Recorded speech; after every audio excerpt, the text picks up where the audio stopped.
উপস্থিত education minister doctor Bose,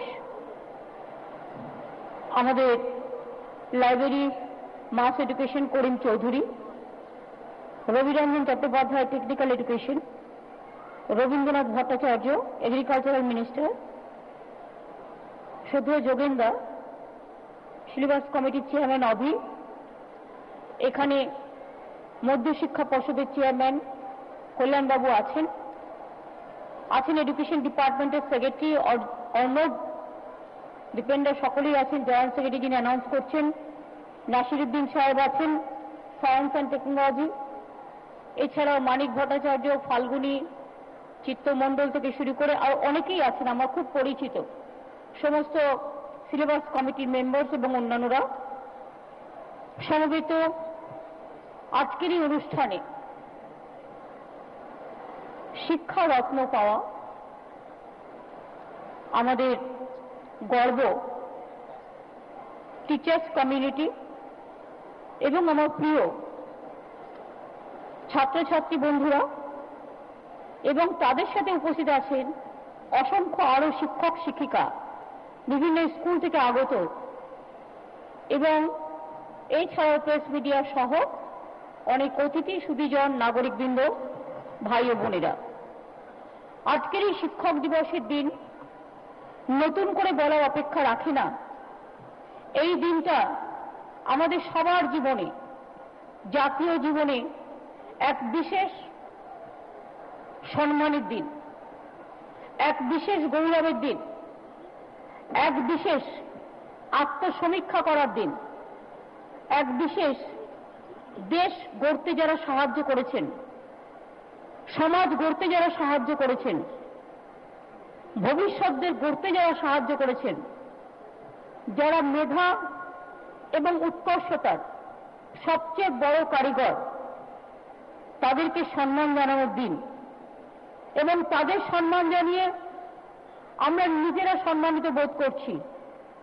তারা যে আমাদের কাছে এসছেন অনেক দূর দূর থেকে, জঙ্গলমহল থেকে, পাহাড় থেকে, বর্ধমান থেকে, বীরভূম থেকে, শুধু চকবেরিয়া নন্দীগ্রাম থেকে, এমনকি বীরভূম, হাওড়া, হুগলি, উত্তর 24 পরগনা, দক্ষিণ 24 পরগনা, নদিয়া, কুচবিহার, জলপাইগুড়ি, আলিপুরদুয়ার, শিলিগুড়ি থেকে শুরু করে উত্তর দিনাজপুর, দক্ষিণ দিনাজপুর, মালদা, মুর্শিদাবাদ, নদিয়া, এমন কোনো জায়গা নেই, বাঁকুড়া, পুরুলিয়া, মিদনাপুর থেকে শুরু করে যে যেখানে বাকি আছে। আপনাদের সকলকে সম্মান জানাতে পেরে আমরা নিজেদের সম্মানিত মনে করছি। আমি এখনো মনে করি এই সমাজটা এমনই একটা সমাজ, এই জায়গাটা আমাদের শিক্ষক শিক্ষিকাদের এমনই একটা জায়গা, আজ পৃথিবীর যে প্রান্তরেই ডাক্তারি হোক, ইঞ্জিনিয়ারিং হোক, প্রফেসরই হোক, টিচার্সই হোক, লেকচারারই হোক, প্যারা টিচারই হোক, বা ধরুন বিভিন্ন আরো বিভিন্ন জায়গায় কাজে বিস্তৃত যারা আছেন, রাজনীতি হোক, অর্থনীতি হোক, সমাজনীতি হোক, তাদের প্রথম জীবন কিন্তু গড়ে দিয়েছেন আপনারা। তাদের ভবিষ্যতে বড় হবার জন্য গড়ে দিয়েছেন কিন্তু আপনারা। বিভিন্ন জায়গায় সুপ্রতিষ্ঠিত হবার জন্য গড়ে দিয়েছেন আপনারা। আপনারা না থাকলে এই সমাজের মানবিকতা প্রস্ফুটিত হতো না। আপনারা না থাকলে শিক্ষার কদম ফুল শিক্ষা ক্ষেত্রে প্রস্ফুটিত হতো না। আপনারা না থাকলে ডিসিপ্লিন কাকে বলে, ডিটারমিনেশন কাকে বলে, ডেডিকেশন কাকে বলে, ডিভোশন কাকে বলে, পাঞ্চুয়ালিটি কাকে বলে, ইতিহাস কাকে বলে, জিওগ্রাফি কাকে বলে, সায়েন্স কাকে বলে, ম্যাথমেটিক্স কাকে বলে, কালচার কাকে বলে, সবটাই আপনাদের দেওয়া। তাই মনে রাখবেন, কেউ বড় কাজে প্রতিষ্ঠিত হতে পারেন, কোনো একটা জায়গায় পূজিত হতে পারেন, কিন্তু আমরা যে বলি যে বিদ্বানরা সর্ব জায়গায় পূজিত হন, শিক্ষক শিক্ষিকারা সব জায়গায় পূজিত হন। তার কারণ একটাই, আপনার এই সমাজের মেরুদণ্ড, জাতির মেরুদণ্ড, দেশের মেরুদণ্ড, ভবিষ্যতের মেরুদণ্ড। আপনারাই তৈরি করেন ভবিষ্যৎ প্রজন্মকে। তাই আপনারা সকলে ভালো থাকুন, সুস্থ থাকুন, সুন্দর থাকুন। এবং আমি এখনো মনে করি যে কাউন্সিলিং আপনারা ক্লাসের মধ্যে দিয়ে করেন, লেকচারের মধ্যে দিয়ে করেন, তা অনেক বড় বড় কাউন্সিলর মানে যারা কাউন্সিলিং করে তারাও পারবেন না। ডে টু ডে টিচার মানে তো এটা নয়, টিচার্স মানে এটা নয় যে সে একটা মাইনে পায় বলে স্কুলে চাকরি করে, নো, এটা তো তার লাইভলিহুডের ব্যাপার আছে। কিন্তু একটা টিচার, একটা প্রফেসর, একটা লেকচারার, সে যখন কোথাও টিচিং করে তার নিজের জীবন দিয়ে সে ভালোটা বোঝাবার চেষ্টা করে, খারাপ বোঝায় না। যে খারাপ বোঝায় একজন দুজনকে দিয়ে সব বিচার হয় না। আমি মনে করি আপনারা ভালো জিনিসটা শিক্ষা দেন, সেই জন্য তো ভালো মানুষ তৈরি হয়। আমাদের বাংলার আমাদের যে সাহিত্য, সংস্কৃতি, সভ্যতা, শিক্ষা সারা পৃথিবীর মধ্যেও তার একটা অমূল্য মূল্যবান ভ্যালু আছে। কেন জানেন? আমাদের শিক্ষক শিক্ষিকারা চিরকাল তারা শুধুমাত্র বই পড়ায় না, বই পড়ার সাথে সাথে মূল্যবোধ জানাতে সাহায্য করে, তারা ট্রান্সপারেন্সি জানাতে সাহায্য করে, তারা অ্যাকাউন্টেবিলিটি জানাতে সাহায্য করে, এবং তারা দেশকে ভালোবাসতে শেখায়, দেশকে ভালোবাসতে শেখায়, সমাজ গড়তে শেখায়। তাই বাংলার টিচার যারা আছেন, বাংলায় যে টিচিং কমিউনিটি আছেন, তাদের অবদান অনেক সম্মানের, অনেক ঐতিহ্যের, অনেক গৌরবের, এবং তারা ভালো কাজ করে আসছেন। তাদের সকলকে, তাদের পরিবার পরিজনকেও আমরা আমাদের সম্মান জানাই। আমাদের গভর্নমেন্ট আসার পর আমরা এই শিক্ষারত্ন পুরস্কার চালু করেছি।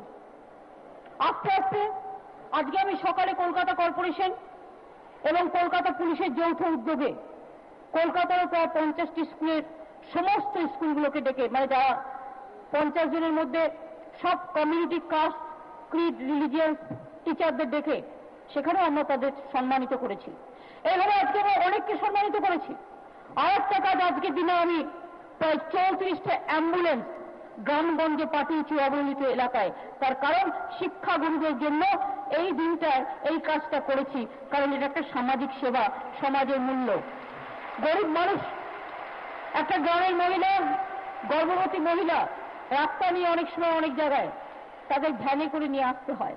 তো আজকের দিনটায় 34টা অ্যাম্বুলেন্স করে দিয়েছি, গ্রামে গ্রামে পাঠিয়ে দিয়েছি।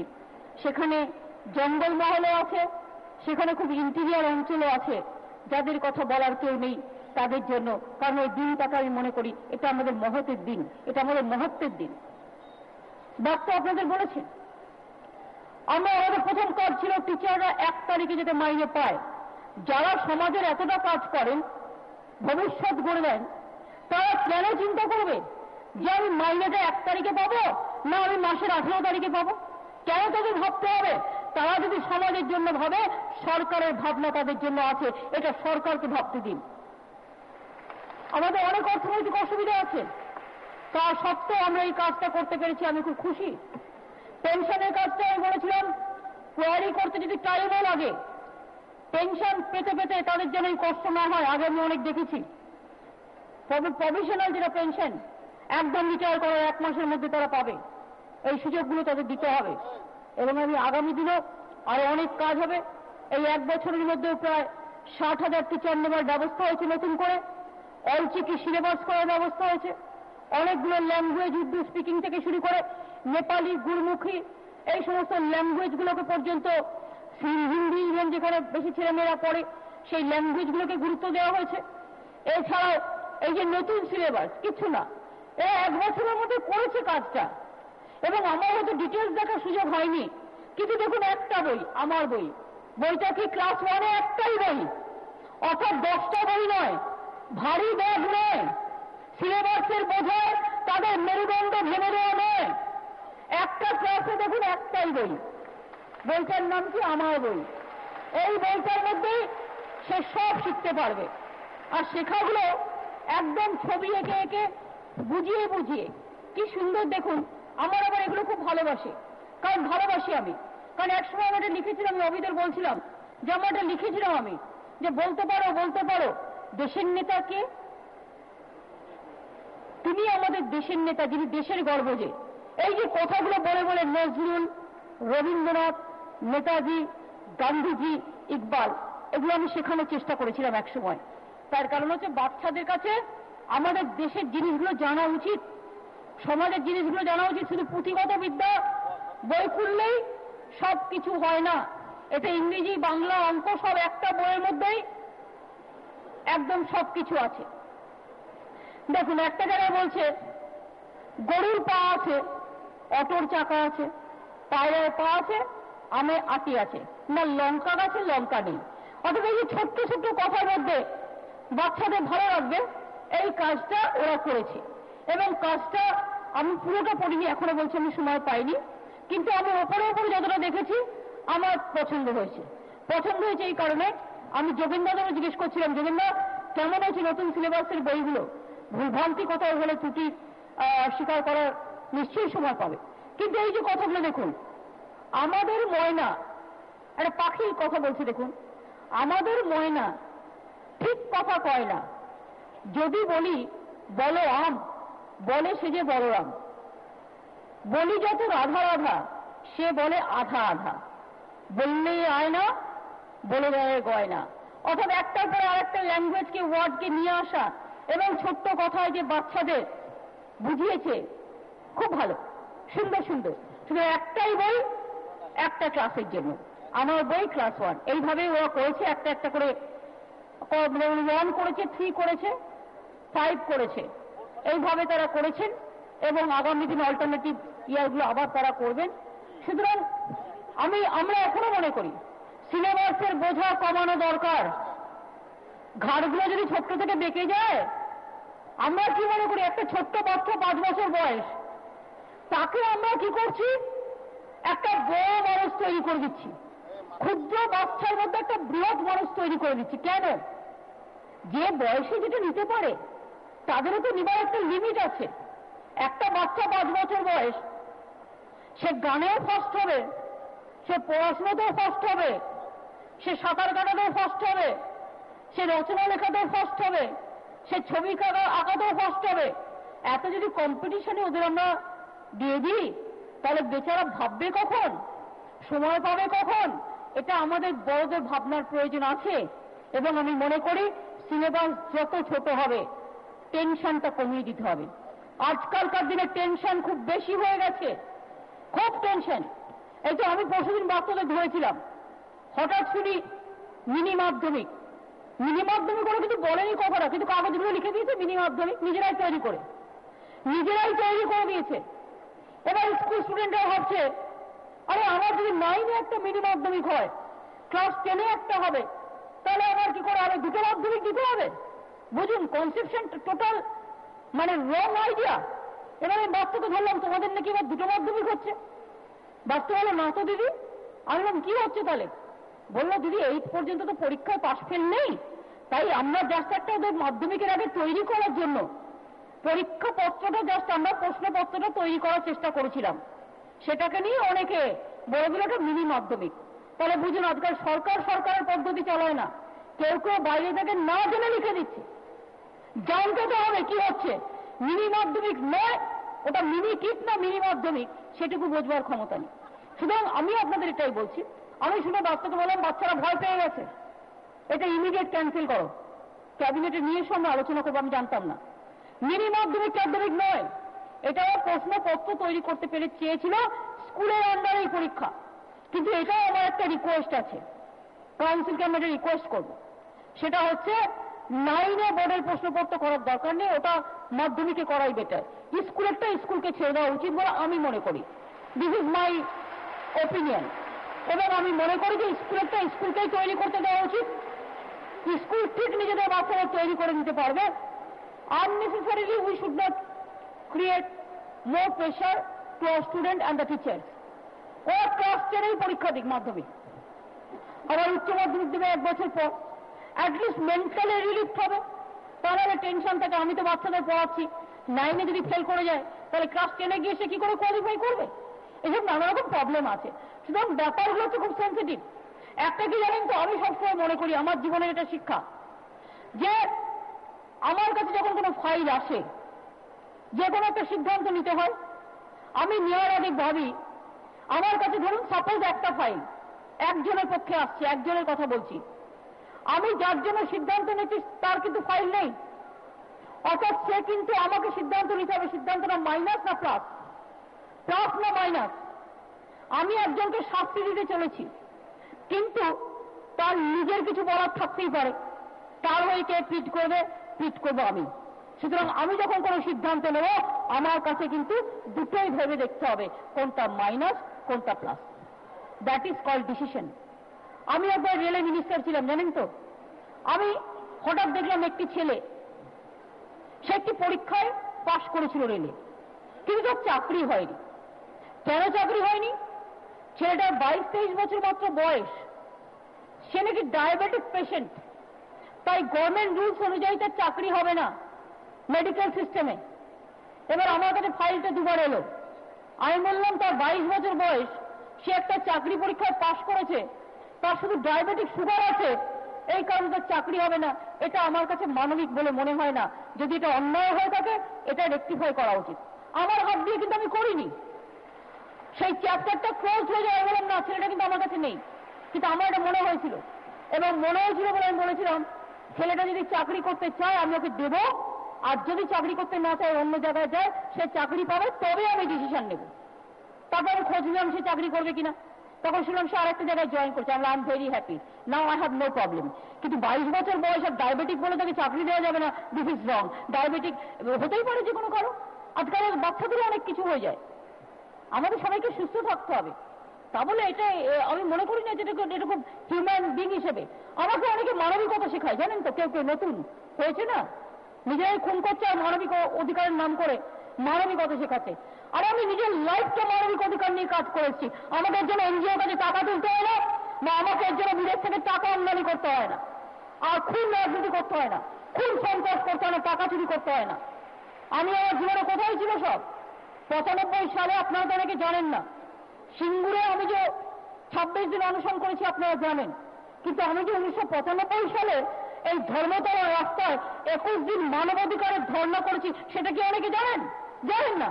তারপর আমি একটা বইও লিখেছিলাম, মানবিক বই। সুতরাং এটা দিস ইজ নাথিং টুডে। আমি জানি কোন ক্ষেত্রে কি করতে হবে। কেউ কেউ বেশি বেশি রেকমেন্ডেশন করে ভাবে, আমি যা বলছি সেটাই। নাম কি? অমানবিক সংগঠন। সামনে লিখে দিচ্ছি ইউজ করার জন্য, মানবিক সংগঠন। আরে ভালো কি সবাই হয়? ভালো খারাপ আছে বলেই তো জগৎটা আছে। মানবিক সে হয় যে মুখে বলে না, কাজে করে দেখায়, মনে রাখবেন। আর মানবিক তারা হয় যাদের হৃদয় দিয়ে, হৃদ বন্ধন দিয়ে এটাকে ভালো করে প্রজেক্ট করতে পারে। আজকাল এমন ডিস্টার্ব করে, কথা বলতে গেলেও খারাপ লাগে। কথা বলতে গেলে দেখুন নিজের ইচ্ছে মতো বলবোই, এটা তো আমার ফ্রিডম অফ প্রেস। গতকাল আমি ডেঙ্গু বলতে বলতে এক জায়গায় বললাম, এটা দেখুন এটা আমার ডাক্তারি নয়, বা আমি কেন ডাক্তার হবো, আর আমি তো ডাক্তারি জানি না। আমার কমন সেন্স। আমি বলতে বলতে বললাম, যে কোনো রোগ, আমরা ছোটবেলায় স্কুলে পড়েছি কি, যে শ্মশানে খালি পেটে যেতে নেই, হাসপাতালে খালি পেটে যেতে নেই। কেন পড়েছিলাম? আমার মনে হয় নিশ্চয়ই যুক্তি আছে। খালি পেটে গেলে যে কোনো ডিজিজ মানে শরীরে প্রবেশ করতে পারে, সেই জন্য বলে পেটটা খালি রাখবে না। তো আমরা বলছি, আমি কালকে বলতে বলতে বললাম একটু ভালো করে খাওয়া দাওয়া করবেন, জলও খাবেন, যাতে আমাদের রেজিস্ট্যান্স পাওয়ারটা বাড়ে। আপনাদের মনে রাখতে হবে, ডায়েটিং করলেও তার কিন্তু সাবস্টিটিউট ফুড আছে, সেটা না খেলে তার শরীর খারাপ হয়ে যায়। আমাদের শরীরের প্রত্যেকটা যন্ত্রের ফাংশন আছে। আমার হাত না থাকলে আমি কাজ করতে পারবো না, লিখতে পারবো না। পা না থাকলে দু পায়ে দাঁড়াতে পারবো না।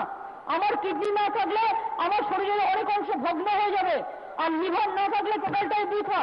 আর আমার হৃদযন্ত্র না থাকলে আমি কে? সুতরাং ব্রেনেরও যেমন একটা কাজ আছে, হৃদয়েরও কাজ আছে, লিভারেরও কাজ আছে, কিডনিরও কাজ আছে। প্রত্যেকটা জিনিসের কাজ নেই। কাজ নেই অ্যাপেন্ডিক্সের, কারণ এখন আমরা কাঁচা খাবার খাই না, তাই পেট কাটলে ওটা বাদ দিয়ে দেয়। গলব্লাডার না থাকলে কিছু যায় আসে না, লিভারটা চলে। গলব্লাডার অপারেশন 5 বছর পরে। এগুলো খুব ছোট ছোট ব্যাপার, কিন্তু এগুলো আমরা পড়তে পড়তে, দেখতে দেখতে অভিজ্ঞতার মধ্যে জেনেছি। একটা চ্যানেল বলতে শুরু করলো, দিল্লিতে কয়েকটা চ্যানেল। ও বলে না, যারা দেখতে না যায় চরম দেখা। আমি নাকি বলেছি ডেঙ্গু হবে না ডায়েটিং করলে ডেঙ্গু হবে। বুঝুন, আমি 100টা কথা বলেছি, তার মধ্যে একটা ওয়ার্ড বেছে নিয়ে, মানে এখন কিরকম হচ্ছে, মানে মজার ব্যাপার। ফার্স্ট এদের কাউন্সিলিং করার দরকার, সবাই নয়, কিছু কিছু তো আছে। ধর আমি একটা ওয়ার্ড লিখলাম, কমপ্লিট ওয়ার্ড, আমি ভাত খাই, বলে দিচ্ছে আমি ভাত। বুঝলেন, আমি ভাত। ওটা আবার ইংরেজিতে লিখলে ভ্যাটও হয়ে যায়, ভাতও হয়ে যায়, এই হয়ে যাচ্ছে, পুরো ডিস্টর্টেড ওয়ার্ড। এইরকম করা হচ্ছে। সেজন্য আমি মনে করি কাউন্সিলিংটা আজকের দিনে খুব বেশি প্রয়োজন, এবং যেটা আপনারা করেন এটা সবচেয়ে বড় কাজ। এবং তাই আমি মনে করি টিচারদের পেনশন, টিচারদের মাইনে, টিচারদের রেমুনারেশন, টিচারদের সম্মান, এগুলো টিচারদের পাওয়া উচিত বলে আমি মনে করি। এবং আমাদের পড়াশোনা থাকা সত্ত্বেও নভেম্বর থেকে আমরা যেটা কেরিয়ার অ্যাডভান্সমেন্ট প্রোগ্রাম, এটা আমরা 1 নভেম্বর থেকে করছি। সুতরাং এই ধরনের অনেক কাজ আমরা করছি।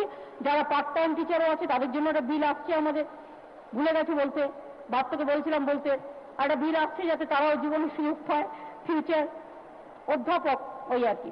প্যারা টিচার তো আমরা বলেছি, প্যারা টিচারের পিজিটিআই যারা আছে আমরা 3 বছরের মধ্যে 10% করে দিয়ে নিয়ে নেবো। এছাড়া আরো বড় কাজ করছি এমএসকে এসএসকে, ওটাও তো আমরা প্রায় 18,000 স্কুল তাদের আমরা আমরা প্রাথমিক কাউন্সিলের মধ্যে নিয়ে আসছি, যেটা পঞ্চায়েতের মধ্যে আছে। ফলে প্রায় 18,000 স্কুল এবং টিচাররা চলে আসবে একদম শিক্ষা আমাদের সংসদের মধ্যে। সুতরাং এটা তাদের পক্ষে ভবিষ্যৎটা ভালো হবে, তাদের একটা সিকিউরিটি হবে, একটা সিকিউরিটি হবে। মাদ্রাসার ক্ষেত্রে আমরা সেম জিনিস করছি, এবং আমরাও মনে করি এসএসকে এমএসকে ছাড়াও যে মাদ্রাসাগুলো আছে আমরা নতুন করে রিভিউ শুরু করেছি। রিভিউ করে জেলা কমিটি করে দেওয়া হয়েছে, তারা রেকমেন্ডেশন করছে, সেগুলো আমাদের কাছে আসছে, যখন রেকমেন্ডেশন করে আমরা করে দিচ্ছি। সুতরাং কারো কোনো অসুবিধা হবে না। শিক্ষা আমরা চাই নিরপেক্ষ শিক্ষা ব্যবস্থা গড়ে উঠুক, ভালো শিক্ষা ব্যবস্থা গড়ে উঠুক। দেশীয় শিক্ষা ব্যবস্থা আমরা দেশকেও জানবো, বিদেশকেও জানবো, রবীন্দ্রনাথকে জানবো, নজরুলকে জানবো, দেশবন্ধুকে জানবো, মৌলানা আবুল কালাম আজাদকে জানবো, আমরা ভগৎ সিংকেও জানবো, আমরা মাতঙ্গিনীকে জানবো, আমরা প্রীতিলতাকে জানবো, আমরা বাসন্তী দেবীকে জানবো, আমরা ইকবালকে জানবো, আমরা আম্বেদকরকে জানবো, আমরা সবাইকে জানবো। আমরা নবজাগরণকেও যেমন জানবো, স্বাধীনতা সংগ্রামকেও জানবো, সংস্কৃতিকেও জানবো। এবং এই জন্য আমরা বিভিন্নভাবে কাজ করছি। আপনারা শুনলে খুশি হবেন, মাত্র 35 বছরে একটা ইউনিভার্সিটি হয়েছিল বাংলায়। আর আমাদের অনেক বেশি 1 বছরে, মানে আমরা অনেক বেশি দিন নিয়ে ফেলেছি আর কি, 1 বছর 4 মাসে 3টে বিশ্ববিদ্যালয় বাংলায়, 3টে বিশ্ববিদ্যালয় নতুন করে। একটা হচ্ছে পঞ্চানন বর্মন নামে কুচবিহারে হচ্ছে, একটা কাজী নজরুল ইসলাম, চুরুলিয়ার ছেলে, কোনো পরিচয় নেই তার, বিদ্রোহী কবি নজরুল ইসলাম, তার নামে কিচ্ছু হয়নি। আমরা নজরুল তীর্থ করছি, নজরুল একাডেমি করছি। আমরা ওখানে নজরুল ইসলামের নামে আসানসোলে একটা ইউনিভার্সিটি করতে যাচ্ছি, আর একটা প্রাইভেট ইউনিভার্সিটি হয়েছে, আরো হবে। এই বাংলায় আমার প্ল্যান আছে, আমি ডায়মন্ড হারবারে একটা শুধু মেয়েদের জন্য ইউনিভার্সিটি করব, একটা মেয়েদের জন্য এক্সক্লুসিভ ফর উইমেন। বাচ্চাদের সাথে কাল আমার কথা হয়েছে, একটা মহিলাদের ইউনিভার্সিটি করবো মেয়েদের, এবং কয়েকটা 2-1টা মেয়েদের কলেজও করবো আলাদা করে। সবার জন্যই করা উচিত বলে আমি মনে করি। যেমন আমরা আলিয়া ইউনিভার্সিটি করছি, ওদিকে আমরা তার জন্য 20 একর জমি দেওয়া হয়েছে, তার জন্য টাকা দেওয়া হয়েছে। তেমনি আবার ওখানে আমাদের যে ইউনিভার্সিটি আছে মুর্শিদাবাদে, আমাদের ইউনিভার্সিটি হচ্ছে, যেটা আলিগড় ইউনিভার্সিটির আদলে। শুধু সব কাজগুলো করা হচ্ছে একসাথে টুগেদার। আমি মনে করি আগামী দিন শিক্ষা ক্ষেত্রেই পারে বাংলার মর্যাদাকে শিক্ষা সংস্কৃতি সভ্যতার মধ্যে দিয়ে আবার সেই জাগরণের পথে সারা পৃথিবীকে পথ দেখিয়ে বলতে যে বলে বলে বলে সবে শত বিনা বেনু রবে, বাংলা আবার জগৎ সভায় শ্রেষ্ঠ আসন লাভে। এবং সেই শ্রেষ্ঠ আসনের দিন, শ্রেষ্ঠত্বের দিন শুরু হোক আমার এই শিক্ষক দিবসে শিক্ষা গুরুদের সম্মান দিয়ে। আপনাদের সম্মান জানিয়ে, আপনাদের কতটুকু সম্মান দিতে পারছি আমরা জানি না, আমরা নিজেরা সম্মানিত হচ্ছি। আমরা সম্মানিত, আমরা উল্লাসিত, আমরা পল্লবিত, আমরা সুরভিত, আমরা সুশোভিত, আমরা উজ্জীবিত, আমরা বিকশিত। আপনারা ভালো থাকুন সকলে। অনেক অনেক ধন্যবাদ। নমস্কার।